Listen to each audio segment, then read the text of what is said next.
she won't know I said this. When I first started going out with my wife, she lived in a flat where the one toilet in it was a 3-story flat above a shop.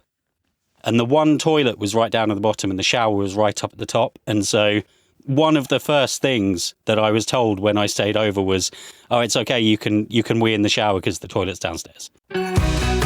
Hi, and welcome to 5 Random Questions, the show where every question is an adventure. I'm your host, Danny Brown, and each week I'll be asking my guests 5 questions created by a random question generator. The guest has no idea what the questions are, and neither do I, which means this could go either way. So sit back, relax, and let's dive into this week's episode. Today's guest is Drew Toynbee.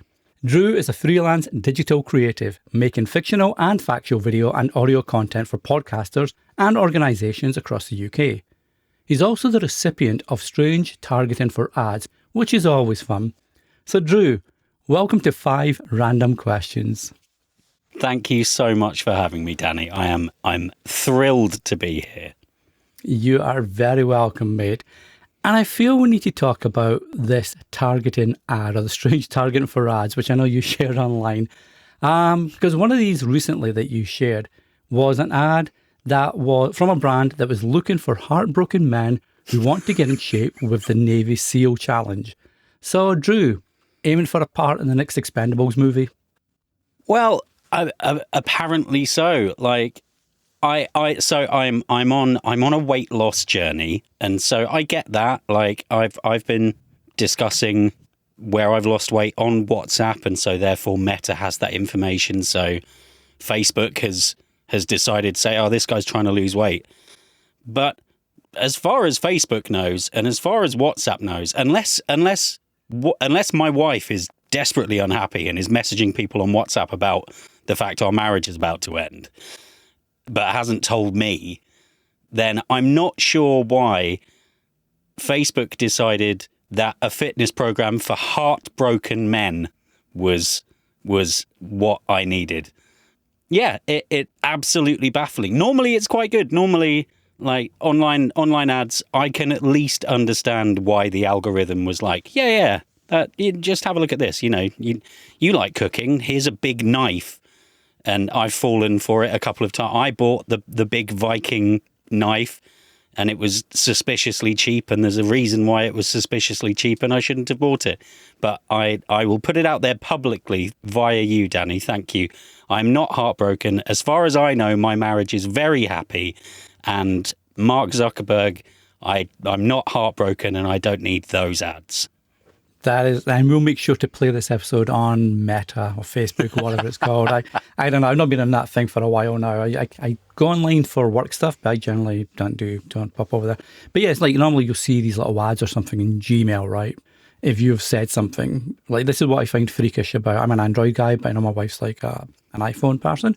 But I find that super freaky where I'll be speaking about something and clearly my Android is listening to that, because next time I open Gmail, I've got an ad that talks about that very brand or very topic, right? Which is like, yeah, ugh.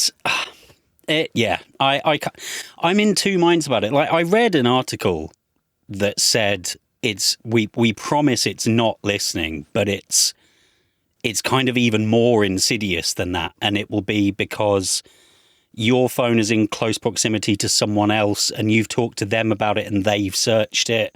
And they're like, oh, those phones, so maybe that person's interested in this thing as well.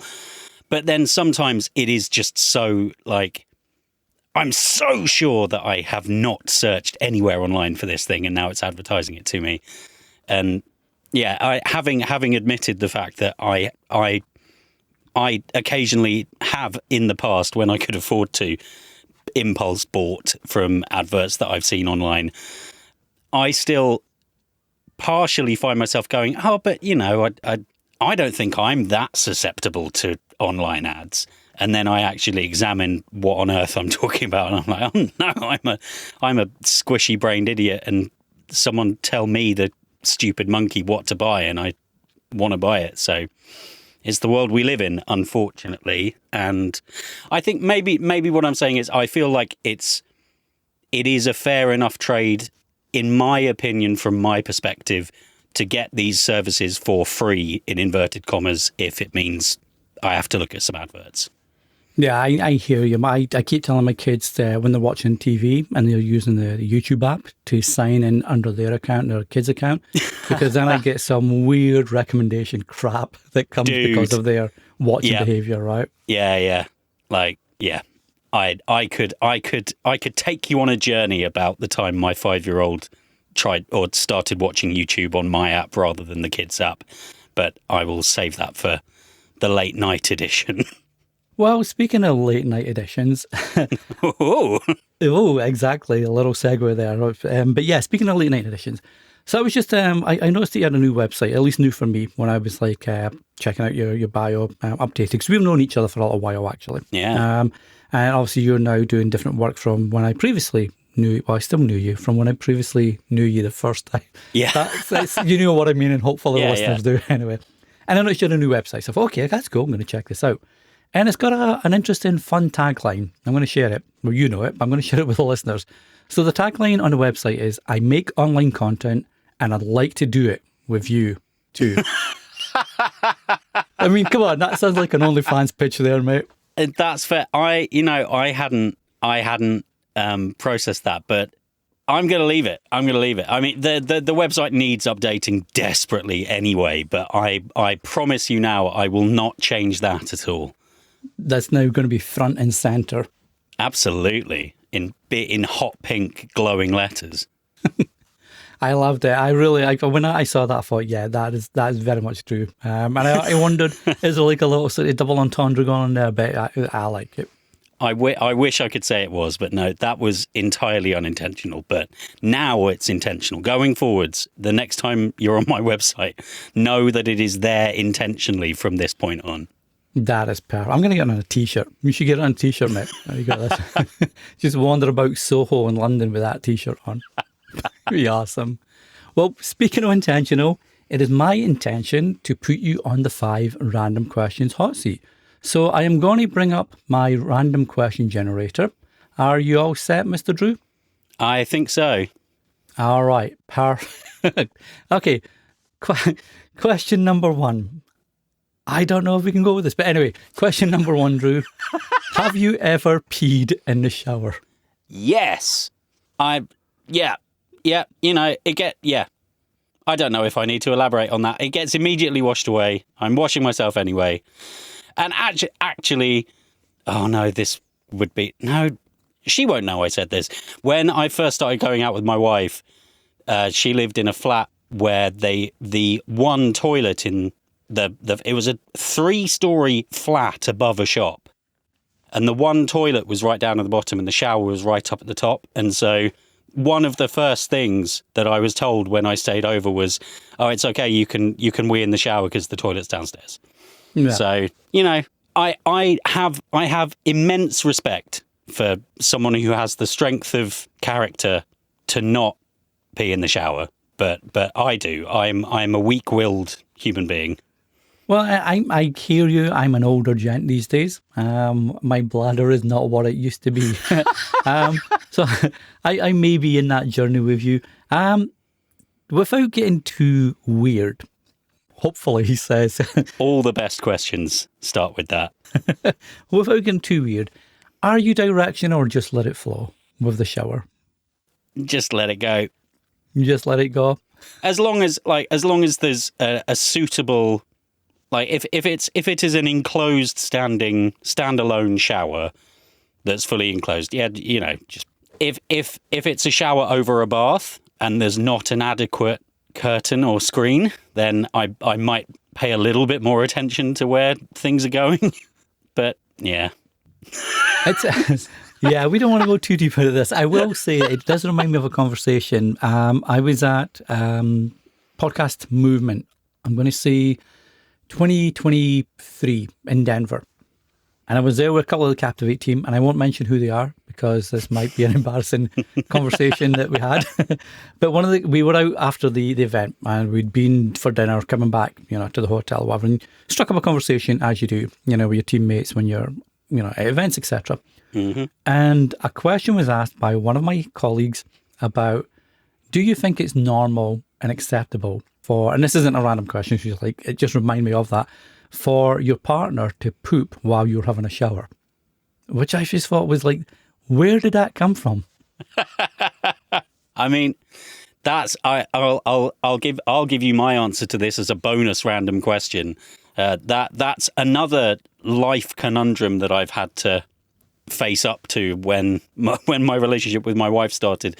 My family, when I was growing up, were very much a bathroom and toilet door is locked. When a person is occupying a space with facilities, the doors are locked and no one else is in there. My wife's family, complete open door policy on that front. And so still to this day, Em and I have been together for nearly 13 years. And I still, on autopilot, will lock and will close and lock the toilet door. And Em still thinks that I'm annoyed with her if I do that because, you know, the door stays open when, luckily, Em's parents do close and lock the door when we're around. That has not continued into anything outside of their immediate nuclear family unit. But yeah, it took me a while to get used to, but now it's just part of life. Yeah, well, we've got a rule here. I don't know if it's like a Canadian thing or just like a general rule of life. It sounds like your wife's family has a similar one where if the door's closed, someone's in it. You don't have to lock it. If the door's closed, someone is in the bathroom using the bathroom. I didn't know this when I moved to Canada first time. And my wife and I went to visit her dad and his family for Christmas. And we got up in the morning and I wanted to go have a shower. But the door was closed, so I thought, okay, I'll just go and open the door and go for a shower. Mm-hmm. Her dad had already just had a shower. He was standing there naked, drying himself off with a towel. That's when I learned that you don't have to lock doors, but if the door's closed, don't come in. All right, thanks for letting me know that. It was not a pretty sight. Ingrained. I've never been to Canada, and I dearly hope to one day. But I love the fact that even the Canadian attitude to doors fits with the stereotype of, no, we don't need locks. Everyone understands the rules and follows the rules. Exactly. And same with burglars and houses. Well, that was an interesting question to open up this episode. It was. Where do we go from here? I do not know. I can't wait. Let's have a look. Okay, this is a more gentle one, I feel. Drew, question number 2. Do you keep a journal? I do not. I have tried in the past, but nah. Unfortunately, I kind of wish I did. I understand the benefits, and having been on the journey I've been on with my mental health over the last 4 or 5 years, I understand there really are some incredible benefits to it beyond just having these notes to look over for posterity later in your life. But I don't know, I get self-conscious about it, and I'm incapable of, or when I was younger, when I did it a few times when I was younger, I was always writing for an imagined audience of the person who might find this journal when I'm dead, and it's like my grandkid. And so even then I couldn't use it in the way that it should really be used. So it was it was wasted on me. Well, there's a couple of questions I want to ask about that, because I know you mentioned there about your mental health and your journey with your mental health over the last 4 or 5 years. And I know you've shared some stories of that online, which I feel could be seen as a journal almost. Because normally when you talk about journals, you're on about grabbing a pen, maybe in an actual physical book, a journal book, and journal them, which I can't do. I find it really hard to write these days. Not hard, I've got really bad handwriting, and I look at it afterwards and think, what did I just write? I don't know what that is. Same. But like the examples and the lessons that you've shared online from your own journey, I feel could also be seen as a journal, because that helps. It helps you, obviously. It's very cathartic, but it helps so many others that might be going through the same journey or the same emotions, and helps them understand why they feel like that, and you know how they can get over that particular period, and be better prepared for the next time something happens, an incident happens. Yeah, that's primarily the reason that I end up posting things like that. Like I've fallen out of the habit of it. I've kind of fallen out of the habit of social media a little since the functional demise of Twitter, shall we say. It's building an online community is very, very hard. And Twitter was great when I was getting into podcasting because it was so established, and particularly the independent movie podcast Twitter scene was very specific, for one, and really welcoming, and everyone got to know everyone really, really quickly. And then everyone just kind of exploded out to Threads and Blue Sky, and some people were trying Reddit, and everyone's building a Discord. And I had too much else going on to keep up. But yeah, I do feel like it's really important to be open and honest about mental health challenges and experiences where you can. And because it certainly can be cathartic, and there's got to be some benefit to me, like a kind of selfish benefit when I do it. But it's not a conscious thing for me. I just kind of go, oh, I remember those times where it was very bad and very dark and very bad things nearly happened. And I occasionally saw posts from people that I knew that were just like, hey, by the way, depression isn't your fault, or depression isn't you, it's something that's happening to you. And all of those things that sound really pithy and kind of throwaway, but for me, they kind of helped. And occasionally I'll just get a flash in my mind of someone might need to see that, and I'm just going to put that out just in case someone needs it and they happen to see it, which is like the lowest effort piece of social help I could possibly do. I could be volunteering time at a local care home or anything else, but I'm like, no. I'm so, look how noble and lovely I am. I've put out a tweet to my 10 followers. Well, have you ever considered, you're obviously in the podcasting space, you're more on the back end now with production, etc. Yeah. You ever considered, just doing a podcast series? I know my wife, she had, a few years back, she had a podcast called Mental Health and Me about her own mental health journey. And, she said, to your point there, it was very cathartic for her to speak about it, even if she got a decent following, but even if there was no one else there, maybe just one or two people, knowing that she was sharing that was good for her and it helped others as well. You ever considered doing a podcast? Because it's not easy. We know that ourselves. It's not easy, right? But it's you've got the skills to do that, and you've got the topic, and you've got the background there. Yeah, I like the idea of it, but at the same time, there are some wonderful creators out there already working on that kind of stuff. And one thing I've discovered since, for listeners who don't know, I used to do a podcast called Sequel Pitch, which I really hope will come back one day. And Danny was a guest, and he came on and listened to our pitches for Flash Gordon 2, and I loved it. But good Lord, when you've got young kids and you're just trying to exist in the world as it is now, bandwidth is incredibly limited. And I guess to answer that question more specifically, I would really hope that in 5 or 10 years, when my kids aren't insisting on having my full attention at all times when I'm within 50 feet of them, which is absolutely fine, and they're amazing and lovely, but good Lord, it's hard work. I would hope I would be able to do something like that, but I don't feel like I would be able to do it justice currently. And frankly, I'm having to be quite strategic, focusing my attention on creative endeavors in podcasting or whatever else, because I've got to pay attention to what might bring in money to pay the mortgage. And I think I'm more likely to find my way into further work which I find interesting and fulfilling, and hopefully will provide value to someone somewhere, focusing on the sort of science content that I'm working on in the background, and fiction things that I'm starting to work towards. God, I ramble a lot. I need to do more podcasts because you can tell I just sit in my shed and just edit videos and podcasts alone like a little goblin. And then I get the chance to talk to someone else in podcasting and just vomit words at you. Well, it's like I remember, how old are your kids, mate?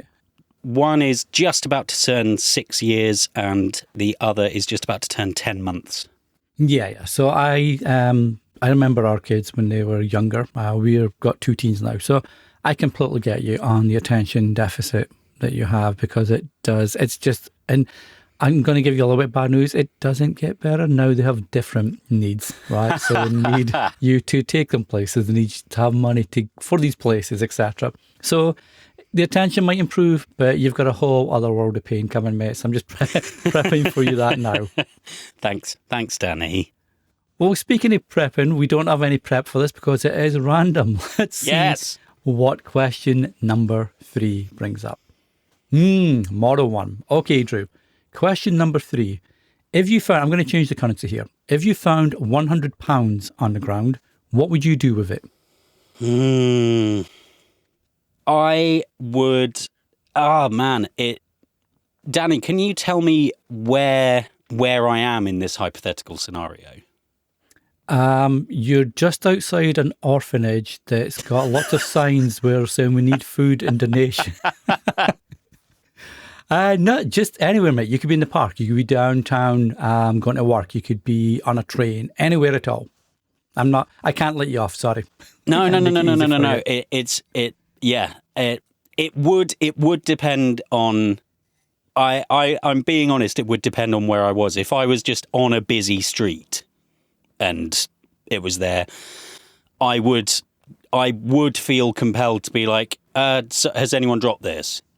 If I was hiking across Exmoor and I could see no one else around, that's my money now.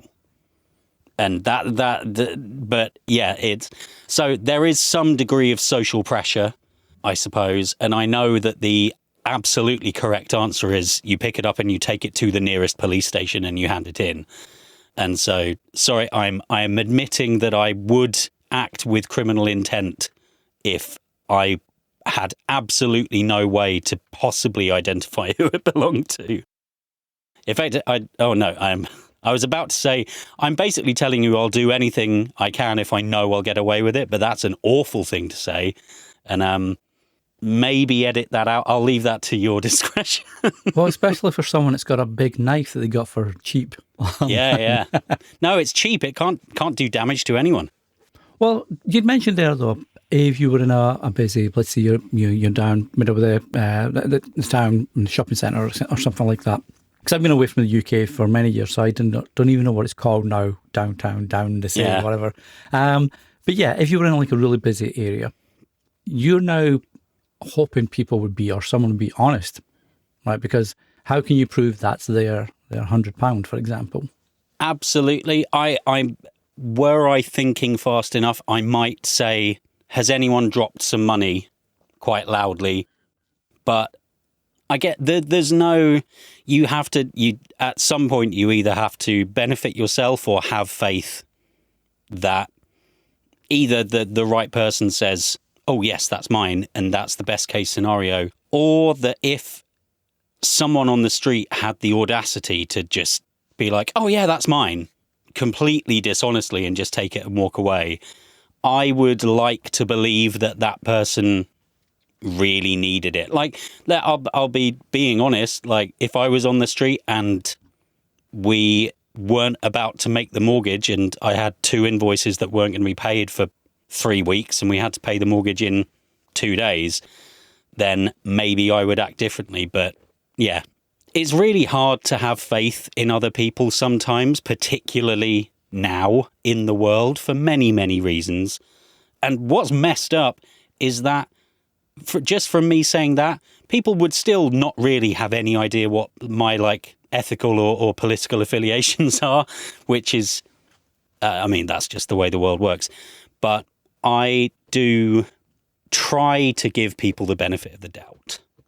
Well, it's like you say, it can be tough because you can be the most moral person around, but depending on circumstance as well, that could completely change your morals in a heartbeat. if Yeah. you've got a family to feed, as you mentioned, or something that you need to do. And I feel it'd be an easier decision if it was a wallet and it had details in there that you could hand into, but when it's an actual money that no one knows, that who does it belong to? How do you get that back to that person anyway? Yeah, it would. If the question was if you found someone's wallet on the floor, I would be, what's the best word for it? Flabbergasted if you found someone who unironically was like, oh yeah, I don't care if it's got identifying it, that's mine now. I would be very impressed with the chutzpah of that individual. But yeah, questions like these always make me think of, and this is such a dated reference now, the Friends episode where Phoebe, where Joey is like, there's no inherently unselfish act. There's no unselfish good deed. And Phoebe's like, no, there are completely unselfish good deeds. And it all comes down to whether it makes you feel good for having done what you consider to be moral, even if it puts you at a disadvantage. And I kind of struggle with that sometimes because I try to do the right thing, what I consider to be the right thing morally. And maybe it's the Britishness about me, maybe it's my depression, maybe whatever, my self-loathing, whatever it is.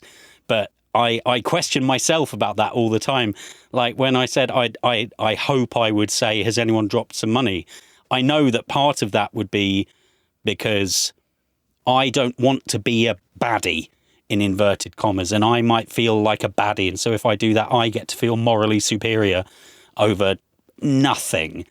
And I find it endlessly fascinating, the contradictions within human beings and the frameworks of law and morality, and why people follow crowds and why people let bad things happen and why people fight against bad things. And obviously for no reason at all, nothing in the world is happening that is making me think like that at all.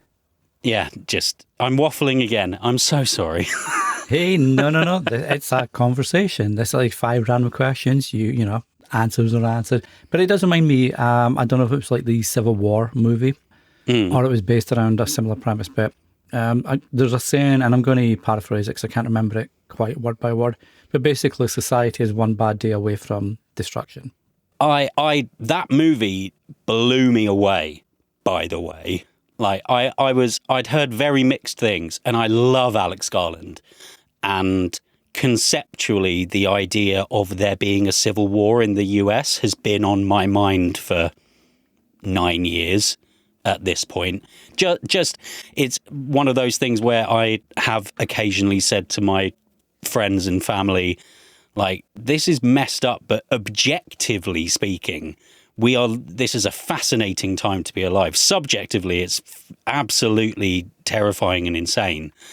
But yes, so anyway, that movie really spoke to me on a level that I still haven't actually kind of figured out. I keep watching it and keep trying to get to the bottom of what it is about this movie that is well made and well acted, but I cannot put my finger on why it hits me in such a visceral way.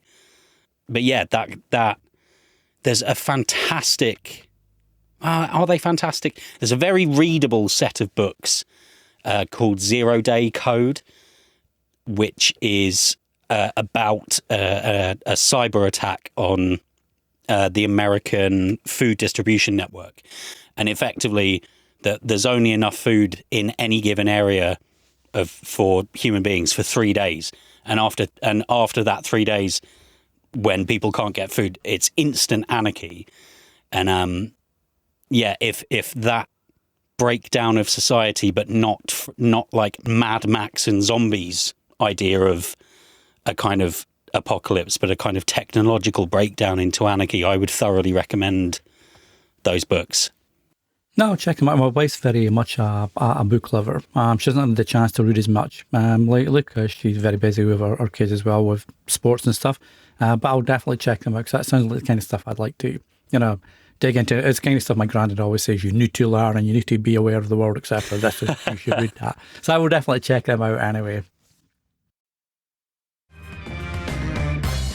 Do you love being surprised by an interesting story from an unlikely source? So do we at the Baggage Podcast, where four friends, a doctor, a prosecutor, a comedian, and a writer, interview ordinary people about their extraordinary experiences. There's the Vietnam vet recounting his war stories from 50 plus years ago, or the COVID virologist trying to do her job at the height of the pandemic. There's also the comedian who had a fatal asthma attack during a show. That's right, I said fatal. We've had these and many other fascinating guests and continue to find more all the time. So if any of this sounds interesting to you, check us out. Search for Baggage wherever you get your podcasts. Hey there, Danny here. This podcast will forever be free to listen to.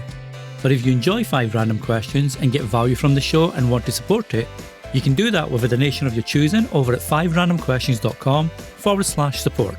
And thanks so much for supporting the show. Now, back to this week's episode.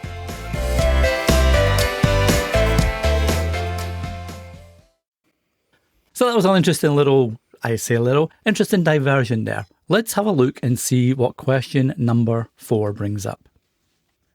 Okay, here we go. I know this might be an adult one. It could be taking you back to your childhood. Drew, question number 4. What was your favourite cartoon? What was my favourite cartoon? I am going to go with my gut and say the mid-90s Spider-Man cartoon on TV was my cartoon. Yeah, there's like adult animation in the last few years has animation has matured and is seen as a kind of respectable medium, and there's some incredible films and TVs coming out in animation. But as you pointed out, specifically the wording of that question, the only time in my life that I can think of a cartoon and it being so important that I be awake at 9 a.m. on Saturday to put on, was it ITV? Or I can't even remember the name of the show, but yes, the mid-90s kind of that Spider-Man. And I tried to show it to my kid because it's all on Disney Plus, and he hated it. So fantastic.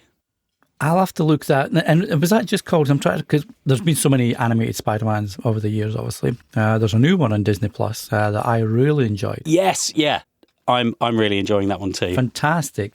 But I'm trying to remember the one that was mid-90s. Was that called Amazing Spider-Man? Was it just called think Spider-Man? So. The Spider-Man, or? Oh no, it's just Spider-Man. I thought it was The Amazing Spider-Man, but Spider-Man the animated series. I think the thing with Spider-Man is there's so many iterations and like spins that you can put on it. You look at the Spider-Verse, which was great. You know, talk about amazing animation. You talk about the 90s Spider-Man. I remember watching the 70s Spider-Man, which was probably awful. If I went back and looked at it now, I'd probably think, what the hell was this crap? Yeah. But it's interesting to see how different creators and different artists, etc., take and put their own spin on it and still bring something new to a character that pretty much everybody knows or we feel we know anyway, right? That makes me think about the general discourse of people ruining people's childhoods because they're rebooting something, and I think it's amazing that we've got Miles Morales as Spider-Man now coming to the fore and in the Spider-Verse movies, which are just mind-blowingly good on pretty much every single level. But the fact that for me personally, we've had 3 live-action Spider-Men, all 3 of them in one movie, as it happens. Those aren't the words I was trying to get to, but they fit. And I enjoy all of them still now. Like, I was 12. It was 2000 when Tobey Maguire's Spider-Man came out, and it was a big deal because it was the first 12A movie. And I'd loved the Spider-Man. Like, Spider-Man was my superhero when I was a little kid. And that was wicked. And Spider-Man 2 was even better. And Spider-Man 3 had impressive things happening visually, which is probably the kindest thing you can say about that movie. But I still enjoyed it for that. And then I loved Andrew Garfield's version. I think the first one is much maligned. I think the second one is even more maligned. It's great fun. And then Tom Holland comes along and does a really fantastic interpretation as well. And none of them take away from the previous ones. And they all have their own spin on the characters. They all present the challenges that would be faced by someone like that in a different way. And I think you're right. I understand the frustration that some people, a few of my friends who have been as into films as I have for most of their lives, but who are not fussed about franchises and find the growth of Marvel to be disappointing in that it's squeezing out, it's taking away oxygen from original, I don't want to say IP, but original IP. And I don't disagree with that at all, but to write off the power that is the potential that can come through these characters and finding something new to say with an iconic, like literally iconic character. I do think there's skill there, and I do think that there's a reason why people come back to recurring story structures and characters, because having that level of familiarity does allow a wider audience to get into it. Don't get me wrong, I am desperate to find a time where I can have a night off and go and see Sinners. I am so desperate to go and see Sinners at the cinema. And I'm hearing such good things that if I can't make it to the cinema to see it, I will still buy a ticket because I want to support it, like new IP. I've got to stop saying IP. But yeah, I think there's a great deal of skill and talent that goes into making good movies with characters that have existed already so many times. And sometimes they're not good. Like there's no two ways about it. I'm not saying that every Marvel or DC movie has been a 5-star movie, because they're not. But there's a lot of fun to be had, and diminishing the achievement and what any particular version of a character can mean to someone just because another one came before it, I think is really reductive. Well, it's like the Star Wars fans, right? I'm a huge Star Wars fan. You said it, not me. I was trying not to say it. Don't get me started. It's like the Star Wars fans. And our joint colleague, friend, Mark Asquith, would say the same thing. You know, it's one of these fandoms that just does its best to disagree with each other, right? It's just, and I'll never understand it. Just, if you like it, great. If you didn't like it, move to another movie or book in a series or whatever and enjoy that one when it comes out, and just, it's all good. We've all got our own little choices and preferences. Exactly. Well, speaking of preferences, and that was a really poor segue. I need to work on my script writing. But speaking of preferences, it is my preference to ease us along to the final question and end your journey here on the 5 random questions hot seat. So let's have a look at question number 5. Okay, here's an interesting one to finish on. Question number 5, Drew. What would you do differently if you could relive the past year? Damn. That is a question and a half. What has happened in the last year? Well, I would have shorted a bunch of stocks before Trump took office. Let's be honest about that. No, crikey Moses. Oh man, this is a really hard question. I think I will be completely honest and ever so slightly vulnerable. I would have spent more time planning for how to parent my eldest son when the baby came along. Because it's a mental time, and whatever it is about my brain, whether it's my suspected ADHD, whether it's whatever it is about me, I kind of, with both of my kids, didn't feel like there was going to be a kid until the kid arrived. Like, obviously, I knew my wife was pregnant and the baby was going to arrive, and we did all the preparation. But at the kind of deep gut level, I I didn't bond with either of them before they were born, if that makes sense. Like some men really do, and I just couldn't. And I tried, and I felt bad about it. And so I just kind of bumbled along, thinking like, oh, if Archer is negatively affected, if he's not getting enough attention, we'll see it and we'll be able to kind of work with that. But he's not been acting up loads. He's not been struggling loads. He absolutely loves the kid. The Archer is Owen the baby's like favorite human being on the planet. It's absolutely wonderful to see. But Arch is still having to adjust.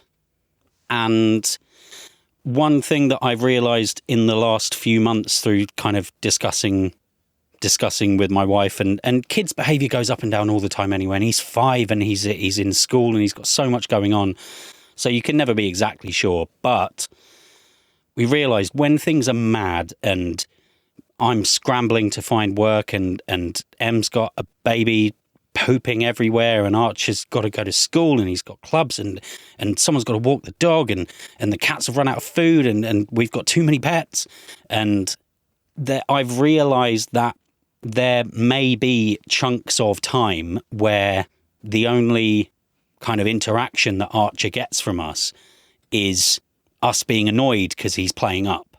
And I really, really would go, if I could go back and warn myself about that and be like, hey, at all times, if Arch is doing something good, and good can mean sitting quietly and playing on his own, because this kid does not like to play on his own. He has to have someone else around. If it's another kid, fantastic.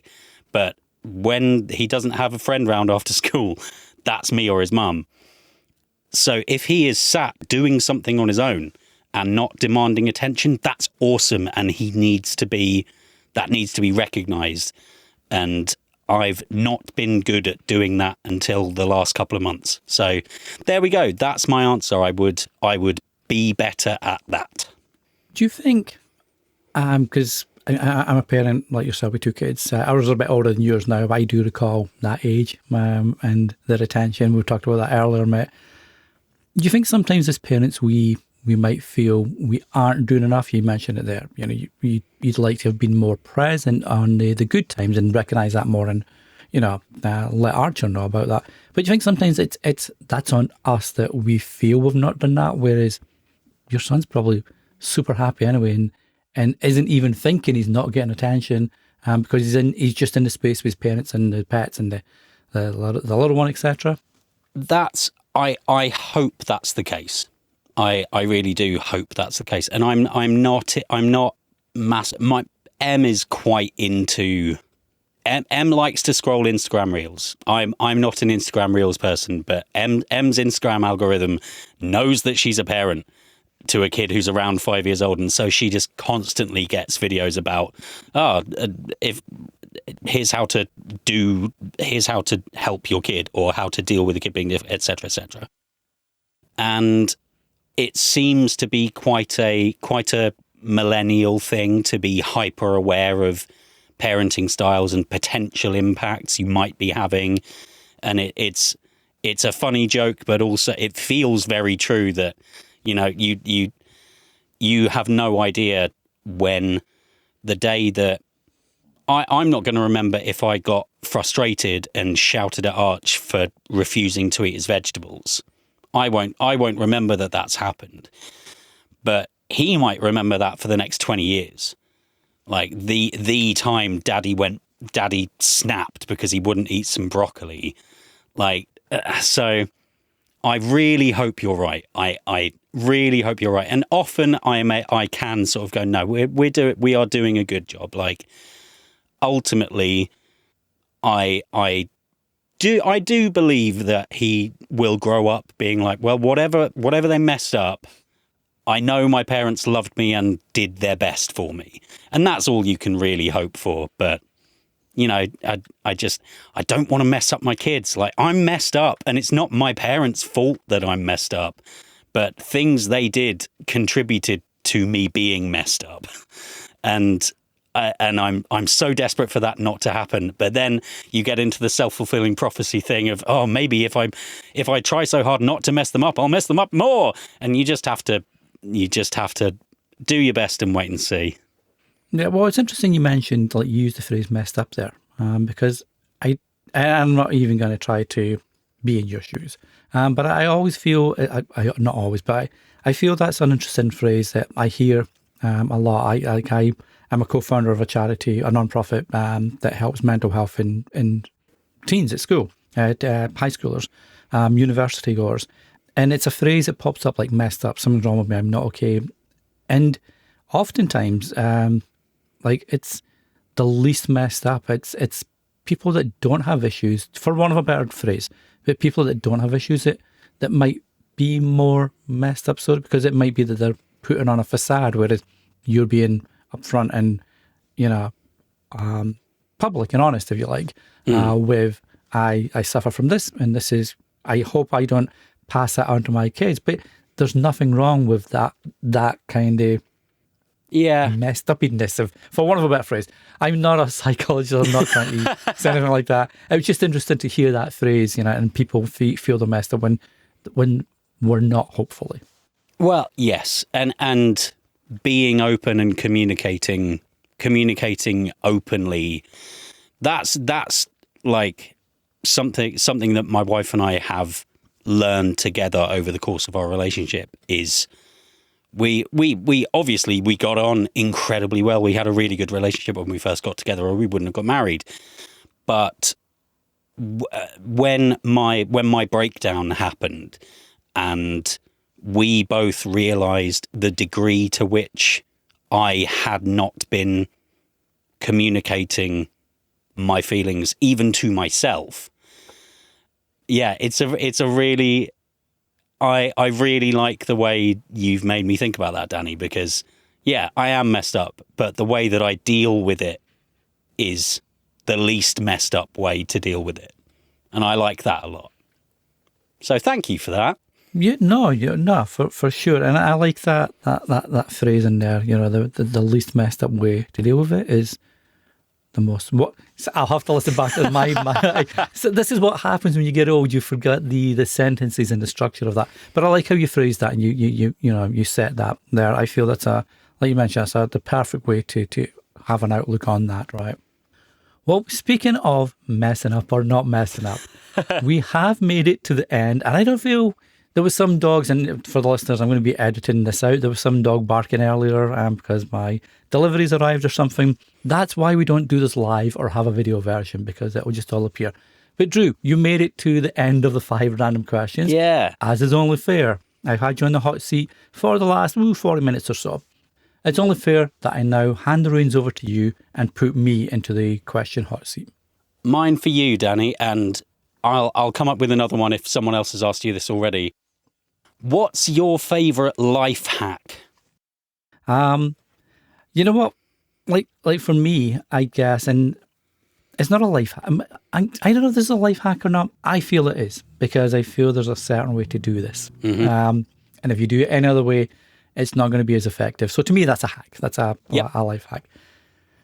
When we try to get our kids are very busy. They're both competitive athletes. So my son does competitive football. My daughter does competitive cheer. So they're always busy. So generally, I'm the one that does a lot of the stuff at home, because my wife takes them to the sports events and training, etc. So I get into a habit of how the dishwasher has to be arranged. All right. So when I'm loading it up, I've got plates here, eggs here, pots, cups, and it has to be arranged that way, because if you don't, it's chaos and you won't use it effectively when it comes to space. Yep. So I would just tell the kids, okay, as you're facing the dishwasher, if you're coming in from the kitchen door that leads out to the backyard, and you're facing the dishwasher, think, what was I say? It's not like a phrase or anything, but it's like bowl, glass, cup, BGC. Because it's like you put the bowls in, because they take up the most space. Then the glasses, because they've got the middle rack, which has got wider areas between the forks, the prongs that stick up. And then you've got the back end that's got the cups, because that's where the prongs are a bit tighter. And you can put the handles through and just hold the cups in place. Mm-hmm. So like a BCG. Have you BCG today? So I guess, does that count?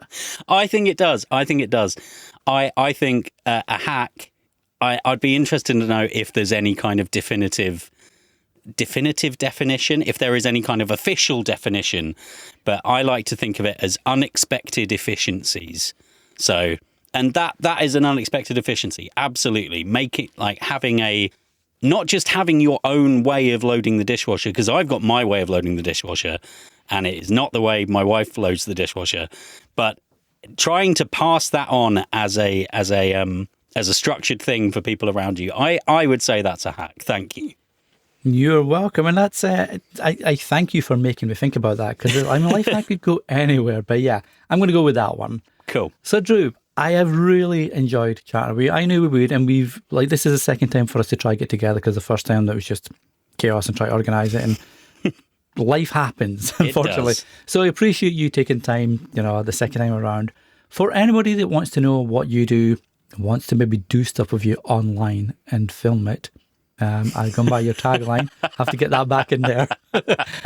And just learn more about you in general. Where's the best place to I know you don't do social media that much anymore, so where's the best place to connect with you and maybe even bump into you if they're at events or anything like that? I am definitely hoping to be at the podcast show in London in May. If I can make it work, I will be there.